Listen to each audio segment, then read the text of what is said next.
Finally बरेच दिवसाच्या प्रतीक्षेनंतर आज तो दिवस आला आणि मी आत्या झाली आणि घरात या चिमुकलीच्या आगमनाने सगळ्यांना असा आनंद झाला. पण त्याआधी आम्हाला एक काम उरकवायचं होतं, ते म्हणजे लॅमिनेट सिलेक्शनचं. 2-3 दिवसापासून हे काम पेंडिंग होतं, म्हणून आम्ही छान असं लॅमिनेट सिलेक्शन केलं. तेवढ्यात विहा इकडे छान अशी रमली होती आणि लगेचच आईचा फोन आला की वहिनींना ओटी मध्ये नेलंय, म्हणून आम्ही धावपळ करत हॉस्पिटलला पोहोचलो. आणि इथे पोहोचल्यानंतर विहाला सगळे प्रश्न विचारत होते की तुला दादा होणार की दीदी होणार.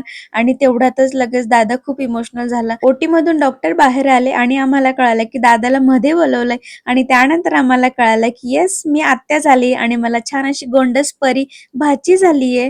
त्यामुळे घरभर असा आनंद पसरला होता. तुम्ही सगळ्यांच्या चेहऱ्यावर बघू शकता, सगळे अगदी खुश होते. लगेचच सगळ्यांची तोंड गोड केली. आत्या होण्याचा आनंद मी शब्दात मांडू शकत नाही. या गोडुलीच्या येण्याने माझ्या आयुष्यात एक नवीन नातं आलं आणि मी आत्या झाले.